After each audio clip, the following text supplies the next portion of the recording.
right, good afternoon, everyone, and welcome to the first ZEBx Decarb Lunch of 2025. My name is Mariko Makashu, and I'm the Program Manager for the Building to Electrification Coalition, also known as B2E, at the Zero Emissions Innovation Center, otherwise known as ZEEC.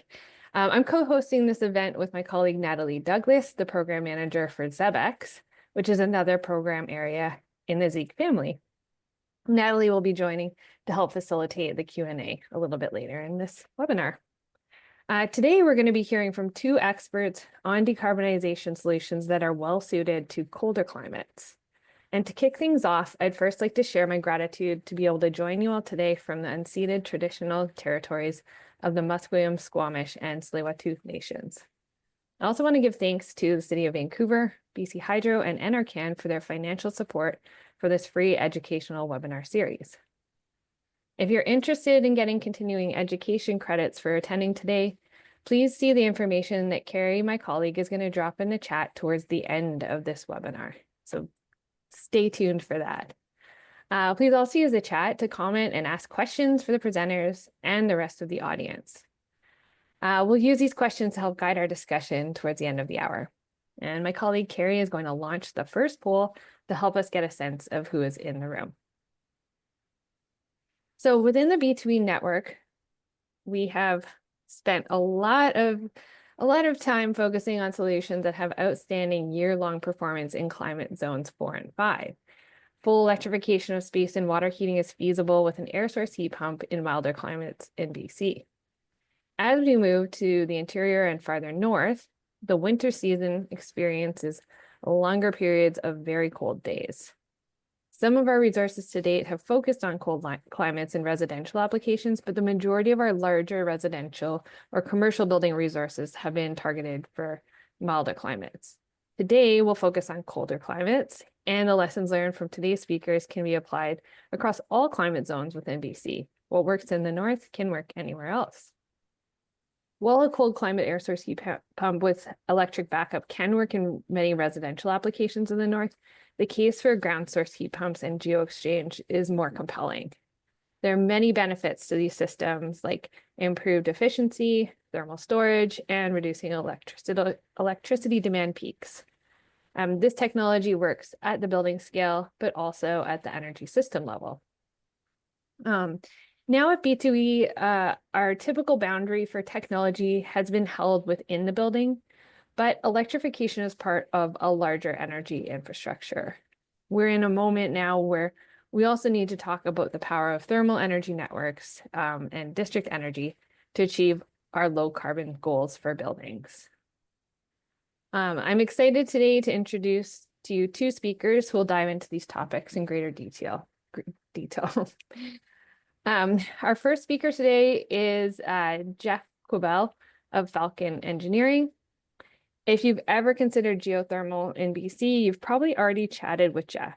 He has over 30 years experience in earth and energy engineering and spent the last 20 years dedicated to developing geo-exchange systems.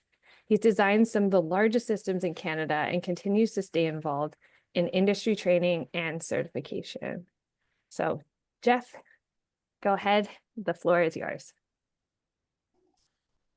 Thank you. Thank you very much, Mariko. And yeah, thank you to Natalie and Mariko and all of the fine work by the frontline and the backroom folks associated with ZEBx. It's really appreciated. Sometimes I lament that there is a lot of attention for decarbonizing initiatives that are more suitable for the milder climates in British Columbia. And there's a little less emphasis for initiatives that will be effective in colder climates. So I really do appreciate this opportunity today to focus on some of the measures that are appropriate for the harsher climates in our province.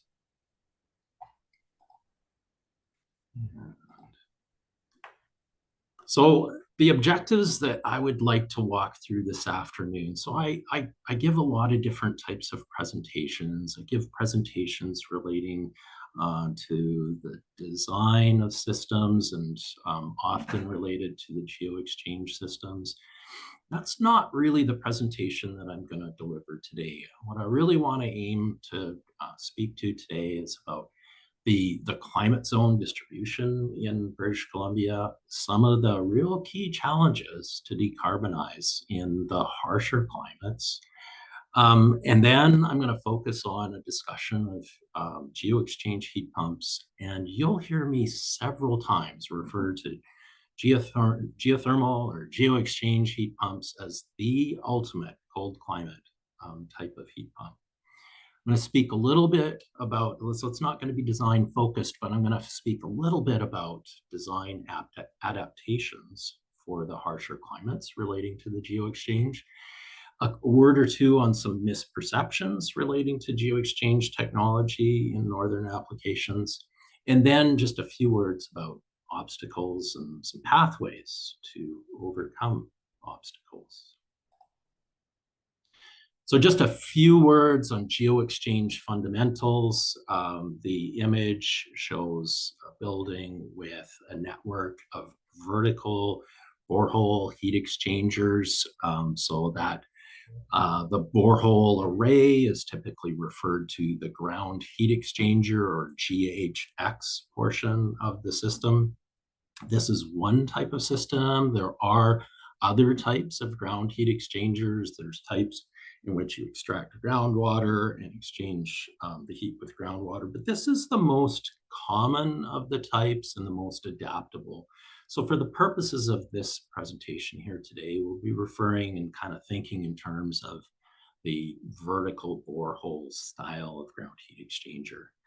One of the things I'd be remiss to in a discussion about this technology is I need to acknowledge that it goes by different terms, and it goes by different terms somewhat dependent on where in Canada or where in North America or where in the world that we're referring to this technology.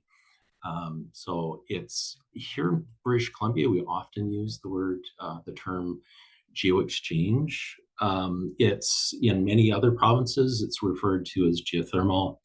A more generic term that's across the board understood, ground source heat pump technology, and in Europe, they often refer to these as earth energy systems. Why do we use the term geo-exchange and not geothermal here in British Columbia? And the reason really dates back to 25 years ago. There was a determined effort in British Columbia to avoid confusing the higher temperature and deeper type of geothermal that could be accessed at temperatures that are high enough to generate electricity. And so there are areas in British Columbia where we can harness higher temperature geothermal. So geo-exchange is really the lower temperature version and the heating and cooling version of the technology. And if we just a real brief comment about the attractive features of the geo-exchange technology. And if we're electrifying the heating, there's really two ways of doing that effectively. There's the air source version of heat pumps, and there's also the ground source version of heat pumps, or the geo-exchange heat pumps. There's a lot of different reasons for deploying the geo-exchange technology. And I want to, some of my colleagues would be a little bit upset with me if I were to lend a sense that the only place that the technology belongs is in the cold climates. That's not true. There are many reasons why geo-exchange could be considered.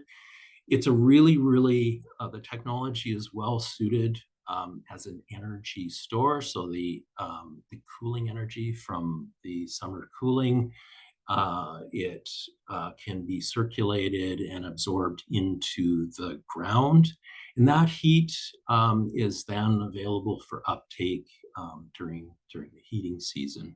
It's also good for district scale leveraging benefits. And And the thermal mass associated with the ground heat exchanger allows other sources, so for example, sources of waste heat that can be stored again in that thermal mass of the ground heat exchanger. So there's a lot of different reasons why the geo-exchange technologies can be considered.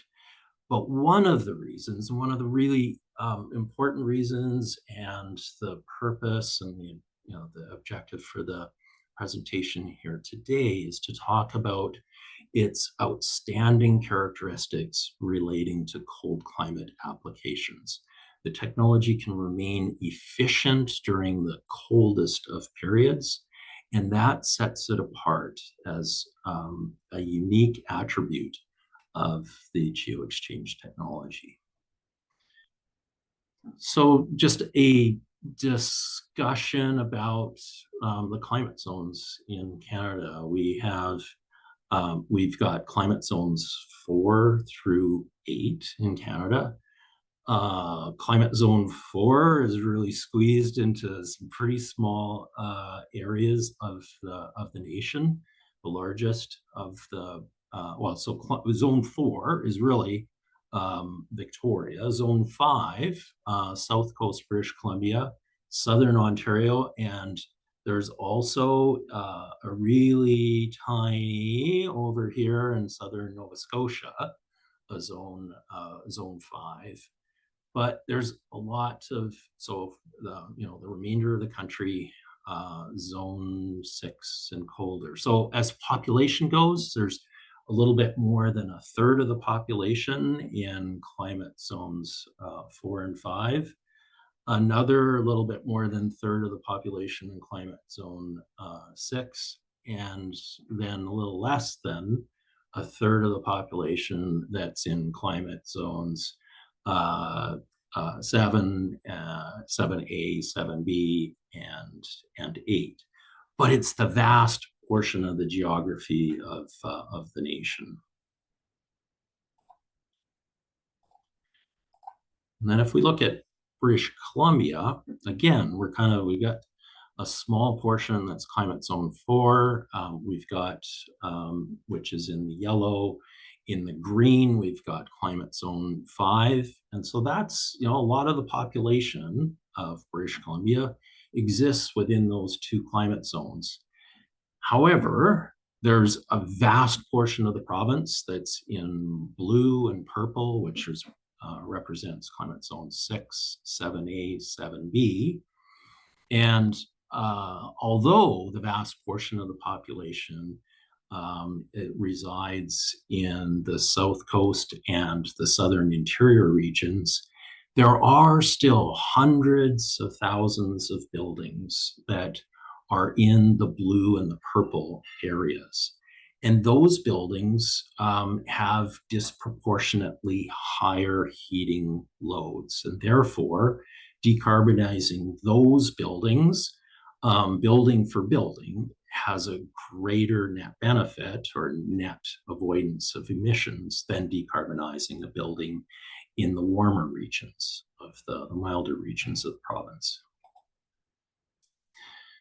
If we talk about the leveraging ratio, that is the way in which heat pumps are, the efficiency is measured. It's the coefficient of performance. And what does that mean? That means that there's a unit of, in this case, for geothermal or geo-exchange, we're pulling heat out of the ground. That's a portion of the heat.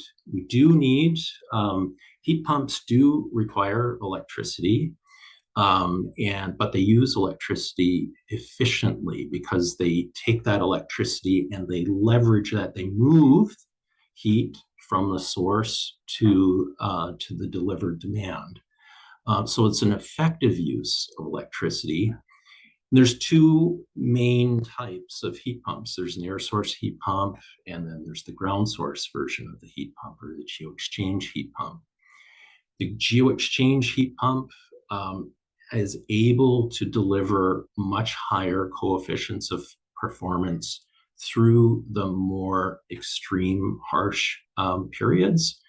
And so therefore, the demand on the electric utility is smaller with a geo-exchange heat pump, because it's able to deliver, in this case, for every unit of electricity that's drawn from BC Hydro, or in some areas of the province from Fortis BC Electric Utility, for every unit that's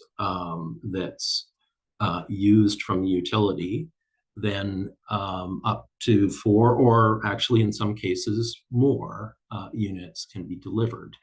In the coldest periods, that COP for air source heat pumps will drop significantly. It will drop a little bit for geo-exchange systems, but in general, we're able to keep a COP of 3 or higher during all conditions in heating with a geo-exchange heat pump, whereas air source heat pumps will drop to really becoming at colder than -20, really not very effective. So really essentially a COP of 1.0. And in fact, oftentimes that supplemental energy would be used. So in a lot of cases, electric resistance at a COP of 1.0 with an air source heat pump system.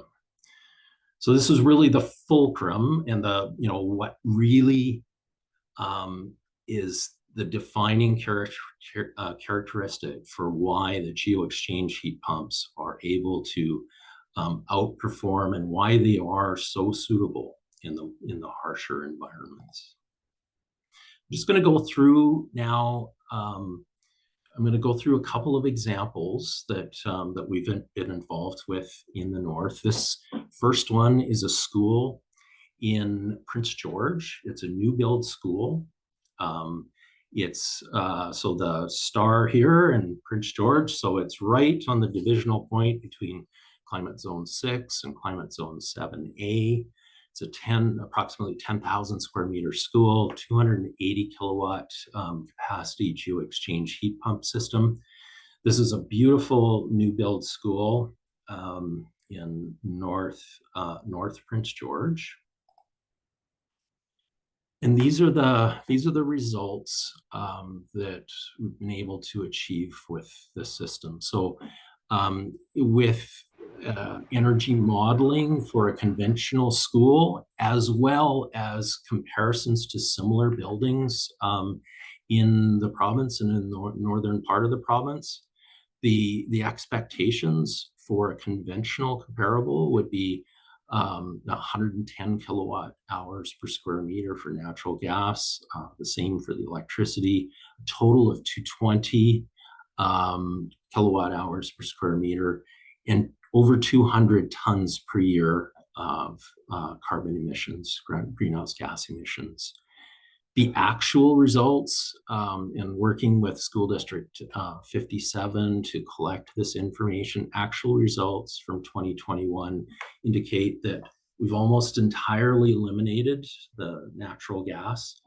And there is still some natural gas that's used in this school, but that's partly because there's shops associated with this school, and there's a forge, and you can't run a forge on a ground source heat pump. So there's still some use of natural gas in the school, but it's almost entirely eliminated.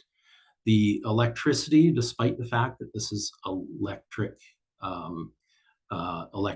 heating, a form of electric heating, the electrical demands are low because of the effective coefficient performance of the geo-exchange heat pumps, and the overall energy use intensity is 75 kilowatt hours per square meter. So we've vastly reduced the greenhouse gas emissions, and there are energy savings associated with this deployment. Another school, this one's further north, as you can see with the star here. This is really at the divisional point between Climate Zone 7A and 7B. This is a 5,100 square meter school, 210 kilowatt geo-exchange heat pump system. This is an older building. It's 1950s era for the original wing. There was a 1960s era addition. The envelope is certainly not a high performance envelope for this school. Nevertheless, we're able to, with the deployment of the geo-exchange heat pump system, we're able to significantly reduce the natural gas consumption. And so these values here with the pre-retrofit comparison, these are actual values measured an average of multiple years prior to the retrofit. And then the numbers in green represent the post retrofit. So again, a really significant reduction in natural gas and moving from nearly 200 tons emissions down to 14. I'm just going to go through now 2 or 3 plots that show the outdoor air temperatures, and those are plotted in green. And the red and the orange are temperatures coming in. So the higher, so the orange is the temperature coming in from the ground heat exchanger. So the vertical borehole ground heat exchangers. This is the last school that I just talked about, the Ecole Frank Ross, the 1950s era school. So it's coming, the temperature is coming in right now, and these are from earlier this week. The outdoor temperature was dipping down to below -10. The ground temperatures coming in from the ground heat exchanger are right around 3. They're going back out to the field right around the freezing point. That's exactly what we expect to see from a design standpoint. I'll just move along to another school that's also in Dawson Creek. These are the 2 most northern schools. We've deployed this technology in about 40 schools now across British Columbia. These 2 that I'm featuring here are the 2 most northerly of the schools. And again, in this case, the green is the plot of outdoor air temperature. It's dipping down to, in this case, -17. This is earlier this week. And those temperatures coming in from the field are right around the 2.5 degree, going back out just slightly above freezing. Again, that is exactly what we would expect from the performance of this system. This is just an overall, from a 12-month period, this is an example in Williams Lake, and just gives a sense. Here in January, there was a period that went down to -40. In the summer, there were periods where it got much warmer. But the overall, the red and the blue, those are the temperatures of the fluid that's coming in from the ground loop and going out back to the ground loop. And it's just exactly what we would expect to see. A couple of thoughts here on the design approach for cold climate applications. We really typically try and avoid the blocky pattern of boreholes, and we're really aiming for open, elongated patterns. So in this case, this is a school that had a track. We were aiming to avoid disrupting and damaging the play field, the soccer play field in the middle, and also aiming to preserve the track as well. So the arrangement of boreholes was to avoid, to limit the disruption of the landscaping, as well as to provide that open borehole layout to reduce the bore-to-bore interference. And just a couple of comments of obstacles and opportunities. One of the things I'm fortunate to have a team of really experienced specialists in heat pump applications. And one of the things that we've learned over the years, and we've been working with these technologies for a long time, both air source and ground source, and that heat pumps really can't be treated as a drop-in replacement for boilers. They like long duty cycles. They need buffering. They need to be really, really carefully controlled. And it's something that through a process of doing a number of these systems, we've learned what works well, and we've learned to avoid a few things that haven't worked out as well. And one of the things I'd be remiss not to comment about some of the they're challenges, but also opportunities relating to the ground conditions that we commonly experience in British Columbia. So in the BC settings, the geology is so variable. And these are geological cross sections. If you were to slice through the earth, and the top one is a slice from Whistler to Surrey. If we were to look at from a side view, tremendous amount of variability.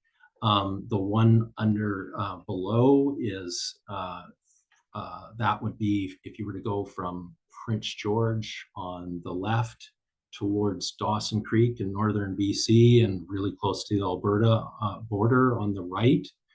And this on the right side over here, this is characteristic geology for the prairies and where it's really simple and layer cake. But this is the kind of geology that we're often working with in British Columbia.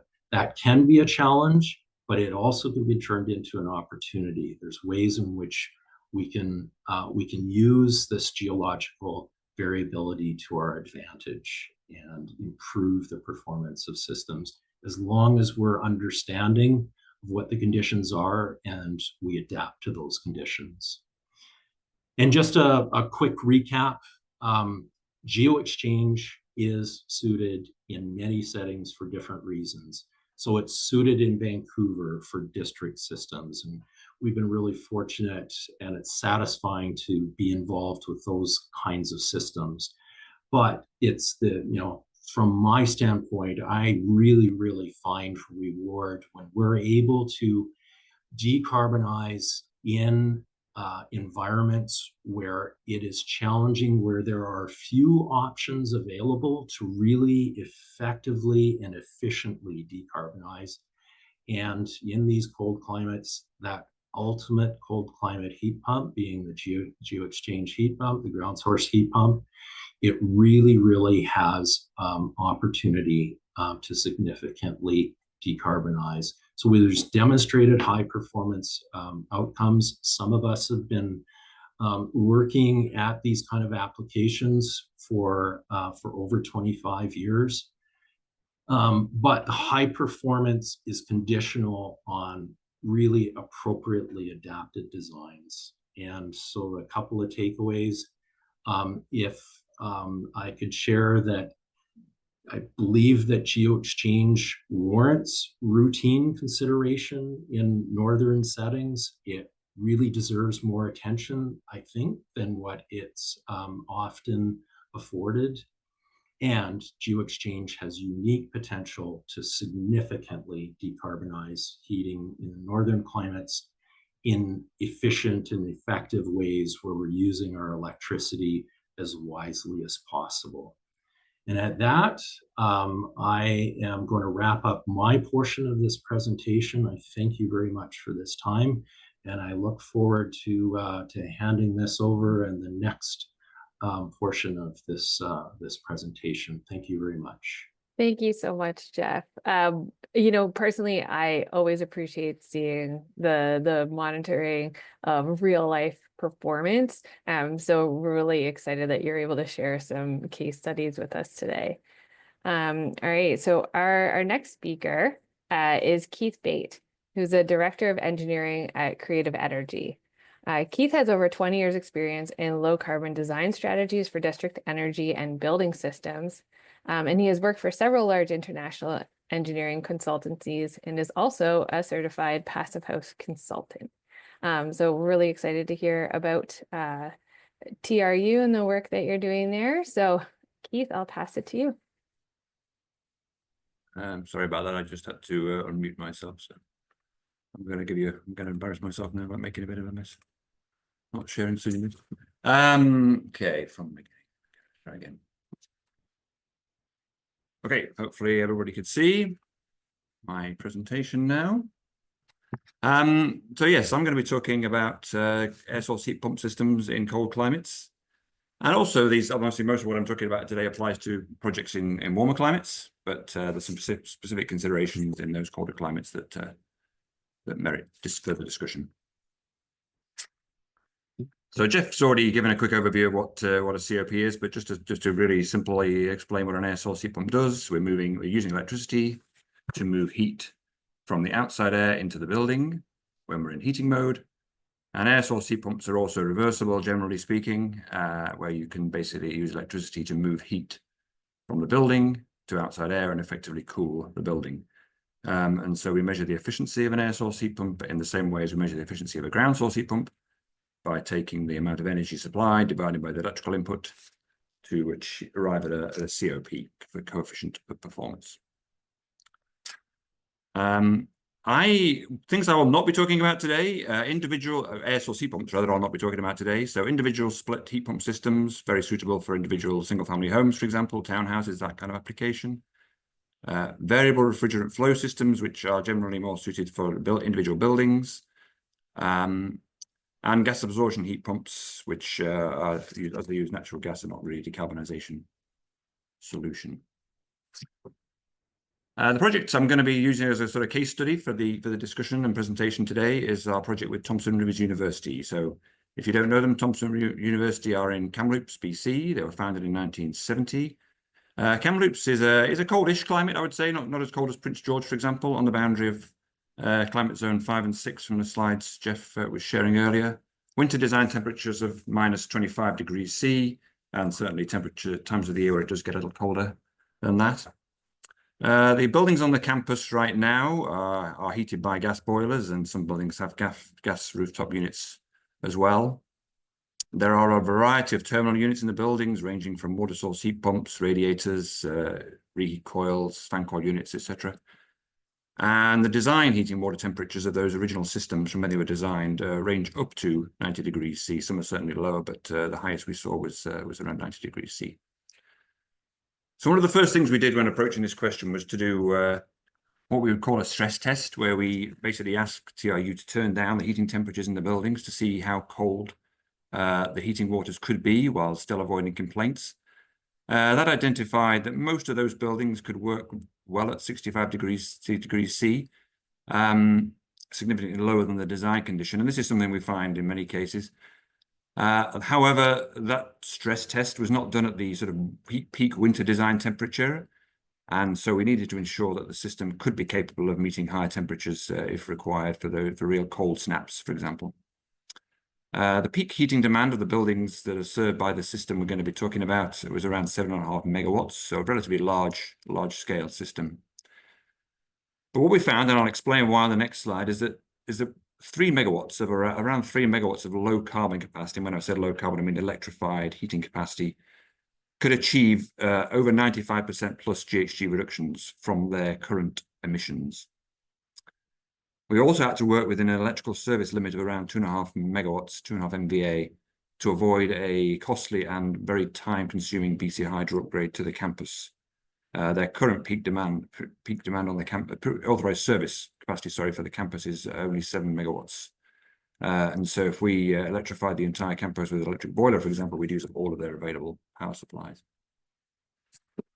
So to explain how 3 megawatts of capacity gets 95% GHG reductions, we need to look at a load duration curve. So a load duration curve, we basically take the hourly heating load of the buildings throughout an entire year, 8,760 hours, and then we put them in order from biggest load to smallest load. Obviously, biggest load normally being in the winter and smallest in the summer. That is the graph in front of you. As you can see, there are 2 phases to the project, and the reason that the bands are different between phases 1 and phase 2, even though the building areas are roughly the same, is that phase 2 includes a student residence, which has a larger domestic hot water load in the summer, leading to the higher loads at the tail end of the curve there. So this curve represents a typical weather year, so it doesn't actually hit the peak design heating load, which would occur atypically. But as you can see, the vast majority of the time of the hours of the hourly loads are well below 3 megawatts. And so that little bit of the curve that pokes above that line would be the capacity that was over and above the capacity of the low carbon solution. And that, in this case, that's going to be met by gas boilers operating on RNG to achieve full zero carbon emissions. So for the project and for all our projects that we work with our various counterparties, we did an options assessment. So the primary objective right at the top there was TRU's objective was to be zero carbon emissions by 2030. So they looked at both a building by building electrification solution and a district energy approach. Building by building electrification was discounted. It's very high capital cost, electrical service upgrades to most of the buildings, and significant disruption to the building users. Also a significant challenge in project managing such a complex project across 13 buildings. So they stepped towards a district energy solution. So when we did that, and that's where we became involved. We looked at 4 options for how to provide that low carbon heating. Biomass was evaluated and discounted on air quality concerns, primarily from the local community, fuel availability and disruption. Geothermal was considered, but this is a heating only application. And so to some of the questions, I think in the chat, there is no way to recharge the field in the summer. There's no cooling on this system. It's a heating only system to decarbonize and replace the existing gas boilers. And so it leads to unfeasible field dimensions to avoid freezing the ground over the long term. And that results in a very high capital cost. Electric boilers, simple electric boilers were considered, low capital cost, simple solution, but a very high energy cost and limited capacity for decarbonization given the electrical service upgrade limit. So we settled on an air source heat pump solution, technically feasible, as I'll explain in the following slides, and based on our calculations of the lowest levelized cost of energy, which is a life cycle cost assessment, to determine the lowest cost solution through life. So having settled on air source heat pumps as a solution, we have to consider our technology options. So this project was started in design phase about 4 or 5 years ago, probably. And at the time, and still the case really, I think, with a few exceptions I will go into later, at this scale, there was maybe 2 or 3 air source heat pump suppliers that could meet the capacities we needed. And in the case of the project, we are working with Train we're using their air source heat pump solution. Now, for all heat pumps, one of the key things to look at is the operating map, and this is the operating map for the air source heat pumps that we're using.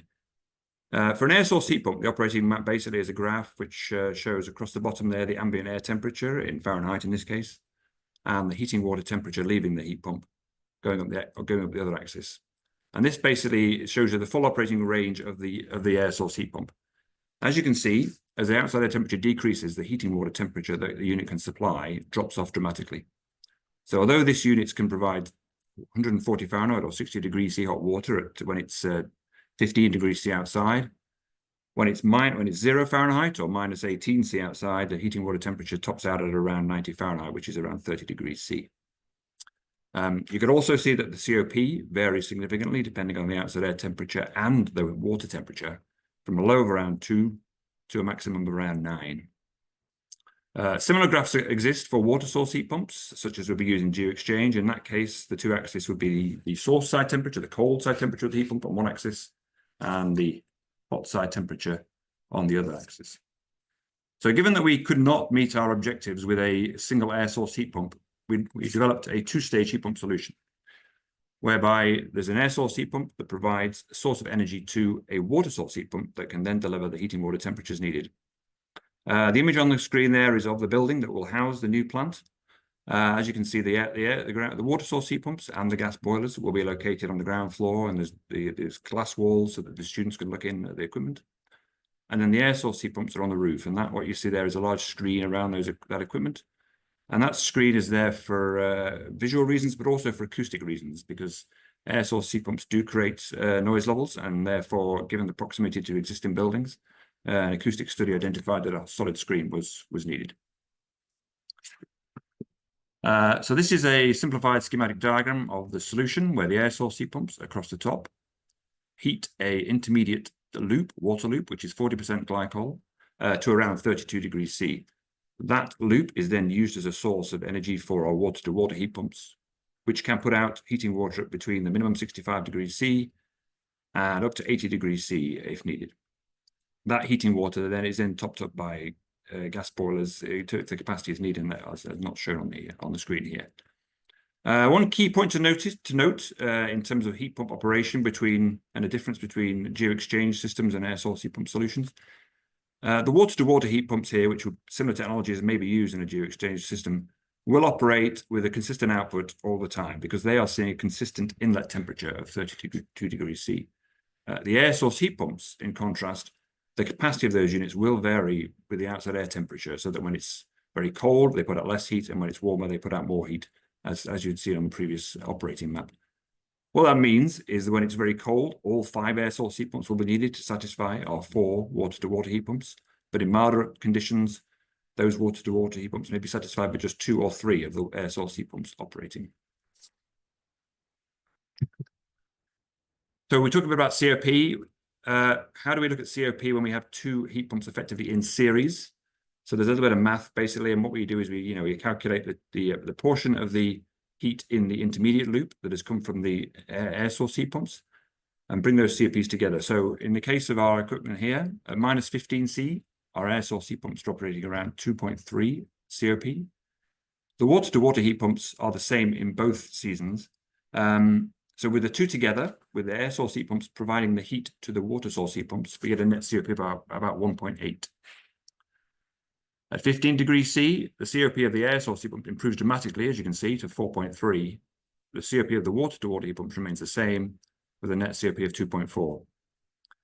The average for the entire system, including the gas boilers, primary energy, the efficiency of the system is around 2.1 or 210%.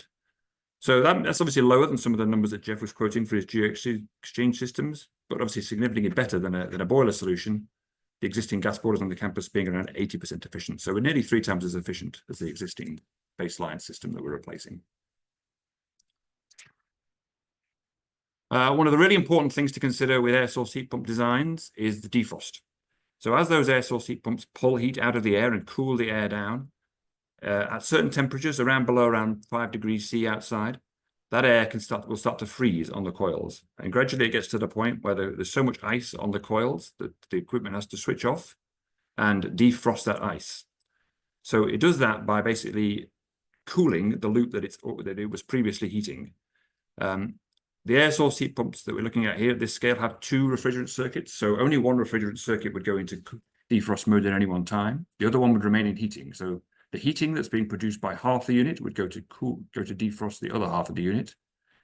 And the unit would also pull some heat from the loop to that process. So what that means is that air source heat pump that was putting out 500 kilowatts of heat in normal operation basically starts to pull 300 kilowatts of heat from the loop. And that has to be carefully considered in the design process. The first thing we do is we set up the controls, such as only one air source heat pump goes into defrost mode at any one time, and the other 4 can carry on operating in heating mode. The next thing we do is add volume to our system. And in this case, we've also added electric heat. So the volume of the piping loop in the system, and this is a relatively small piping loop because our air source heat pumps are directly above our water source heat pumps, is around 5,000 litres. We've added buffer tanks to add an additional 4,500 litres. And the difference that makes is that with one air source heat pump in defrost mode, that intermediate loop temperature, the loop between the air source heat pumps and the water source heat pumps, would drop around over 2 degrees C per minute with one unit in defrost mode without the buffer tanks. That temperature is reduced to 1 degree C a minute with the buffer tanks. And given that a defrost mode takes around 5 minutes, 5 minutes of defrost could very quickly pull that intermediate loop temperature down below the operating range of the heat pumps without the storage. For this system, we also have electric boilers tied into that intermediate loop that are providing that storage and also supplementary heat. So when will they be used? Well, they will be used when the air source heat pumps don't have enough capacity to satisfy the water-to-water heat pumps, below around -7. And then below minus 18 degrees C, those air source heat pumps will turn off because you're outside the operating range. And in that mode, the electric boiler provides all the heat to the water-to-water heat pumps, effectively turning the system into an electric boiler. It also prevents a potential death spiral where the intermediate loop is too low for the air source heat pumps to work. And when I say death spiral, I mean that intermediate loop temperature. The water-to-water heat pumps can operate with quite a wide temperature range, so they could continue pulling that loop temperature down by pulling heat out of it. And if the air source heat pumps don't keep up, that loop temperature could drop to the point at which the air source heat pumps can't operate and is in fact too low for them to restart. And so the electric boiler avoids that situation potentially happening. For this project, we did a very interesting study on a CFD study of airflow, because we have 5 air source heat pumps here. And so we have to make sure that the interaction of airflow between the units was not going to significantly derate the system.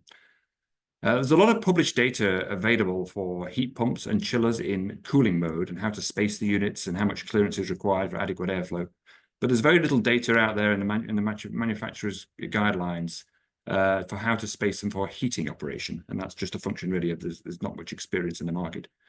So our consultant, Stantec, did a CFD study for the project, looking at different airflow outdoor wind conditions to see what happens to all that cold air that leaves the units, and to check that it doesn't, that cold air coming back down doesn't mix with the air and degrade the performance of the units. So what we found, this is an example of the findings from the study in one particular mode of operation. And you can see in that diagram on the bottom left there, that cold air that's leaving the units rises as it gets blown off the top using the fans, but then quickly comes back down to earth. And so what we found is there's a 1 to 2 degrees C impact on the inlet temperature of the unit. And so we have accounted for that in our energy calculations. Final slide on that, well, second to final slide, sorry. Future developments and natural refrigerants. So this project was designed and was conceived, as I said, a few years ago. If I was starting this project now, I think we'd be looking very carefully at alternative refrigerants. This diagram's on this page, courtesy of Vitalis, who are a heat pump supplier in Kelowna, actually. So as a little diagram on the left, little cycle there just shows that so natural refrigerants, when refrigeration systems were being designed, over 100 years ago, were the primary source of refrigeration. And when I say natural refrigerant, I'm talking about ammonia, propane, CO2, for example. With the introduction of HCFCs, they were basically replaced. But in 1987, regulations were tightened up to remove all the ozone depletion refrigerants. And that left us with said refrigerants such as R410A or R134A, which had 0 ODP but had high global warming potentials. Those regulations have been tightened further, and now all heat pumps have to have a global warming potential below 750, which the ones we are using for this project will have.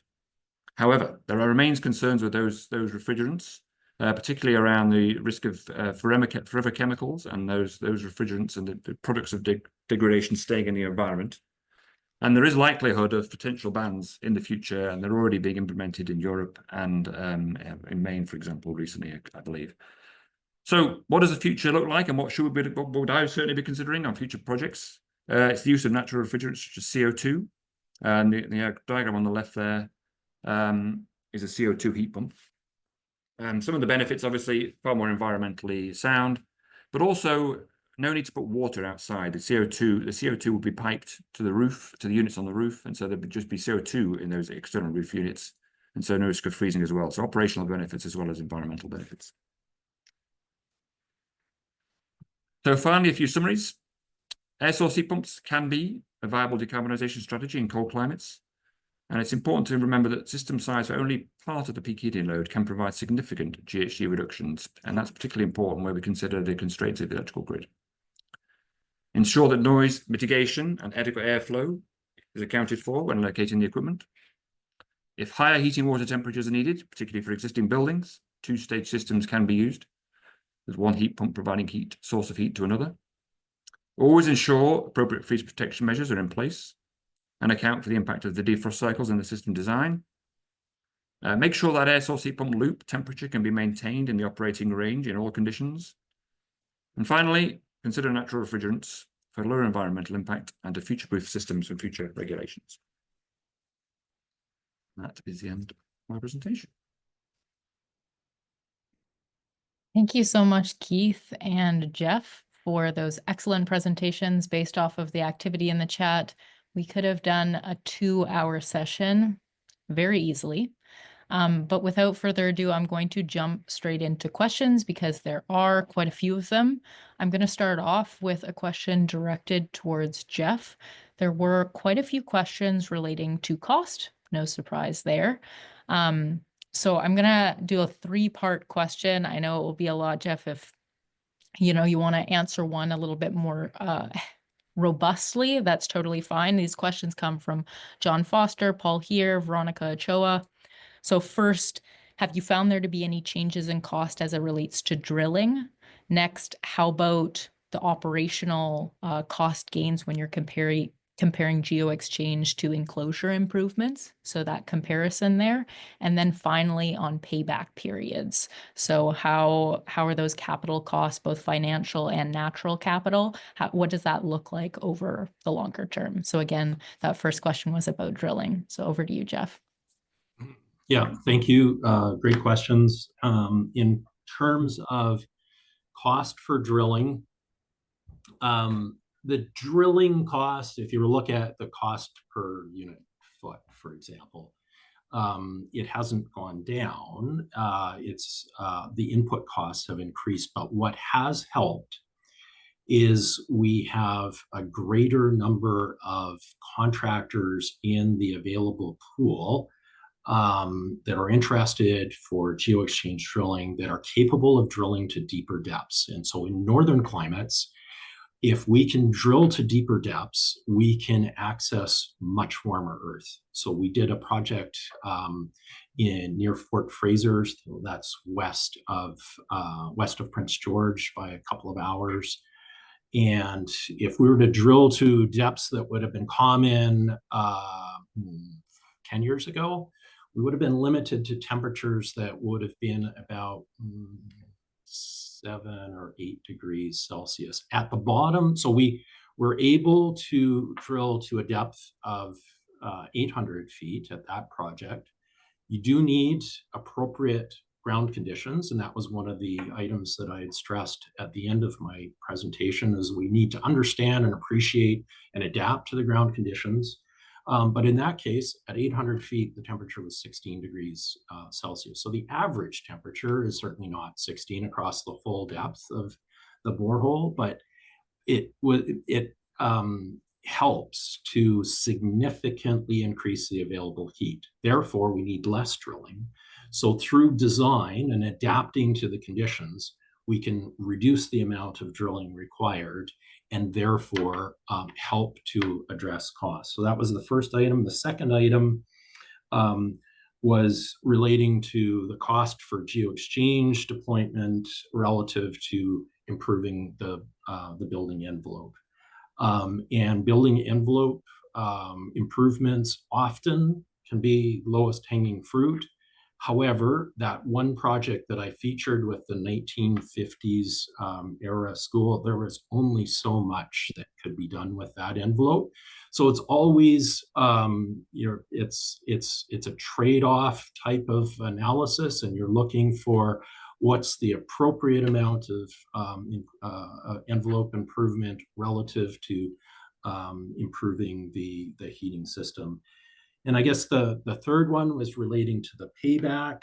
I think there's a couple of different ways of looking at that. So the cost will vary a lot depending on ground conditions. So they're going to, if we're wise about the sites that we're focused on developing geo-exchange, we can help to reduce the cost and improve the payback. So that's one thing. I think there's various approaches with hybrid strategies that can help to reduce the cost. So I'm going to cop out a little bit and say that it depends. There are, and then also, what are the available alternatives? So if there's natural gas available, well, then it's a different kind of a payback equation than if there is no gas. And a lot of locations in the north aren't serviced with gas. So that really improves the payback a lot. I think I'll wrap up the answer to this question with maybe a comment a little bit to tug a little bit at the aspirations that if we're really aiming as a society to address the reduction of carbon emissions, there is a cost to that. And I'm not always, I don't always feel that really ought to come down to a strict payback, because we're comparing one option that's unlike another option. So if we're serious about decarbonizing, and if that's the goal, then there's a cost to do that. One of the measures, if we look at the overall cost of a building, And if it's a $100 million building, there are lots of examples where we're able to, the upcharge associated with the geo-exchange is going to be 1 or 2% of the overall construction cost. But there might be technologies that will have a quicker payback, but at the end of the day, that 1 or 2% as a society, I think that there can be a case made that really that's a cost that should be built into the development. So maybe I'll wrap up at that, but thank you very much for the questions. Thanks, Jeff. I just want to throw one over to Keith. We don't have a lot of time left, but I noticed that there's a question from Roberto about at -18 when the air source heat pumps turn off in your system at TRU and the electric boiler turns on, it must result in a spike in electrical load. And is there any implications to the electrical capacity on campus in that case? Yeah, that's correct. There'll be a small increase, but we are monitoring the electrical power supply to the building, to our system effectively, and so we're controlling our equipment to make sure we're not exceeding the available capacity, making sure we stay within that limit that's been allocated to our plant. And that electric boiler will come on gradually as the air source heat pump capacity, as I noted in the presentation there. The air source heat pumps can't fully satisfy the water source heat pumps below around -8. So from -8 to -18, that boiler is gradually coming on. And then at -18, the air source heat pumps switch off altogether and it ramps up a bit more. So the steps changes are not that great. And at all times, we're monitoring the total load to make sure we're staying within our allocated capacity. There's a related question too about the gas boilers, which I noticed in the chat you mentioned would be using renewable natural gas. The sizing of those, are they meant to be supplemental or emergency backup? I guess kind of what's the purpose for those? It's peaking really. So within the total 10 megawatt capacity of the plant, the gas boilers are around 8 megawatts, and then the heat pumps in electric boiler mode are around 2 megawatts. So okay. They meet a significant portion of the peak load, but that peak load happens so little Really? The annual load is very low. Yeah.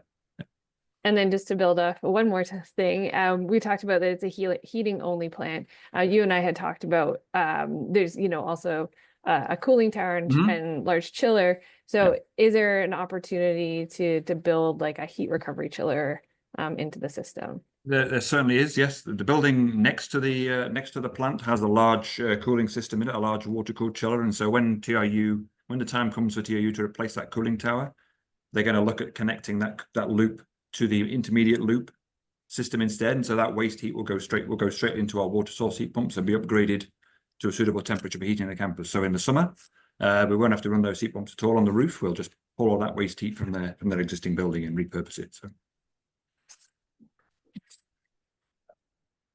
Okay, well, we're nearing the end of the hour, so we're going to close things up. Thank you again so much to Keith, Jeff, and my colleague Mariko for hosting in this space to talk about a very interesting topic. Seems like there's appetite to continue this conversation, so we'll definitely think about hosting another one on this topic. Yes, I'm seeing questions about the slides. The slides are always shared.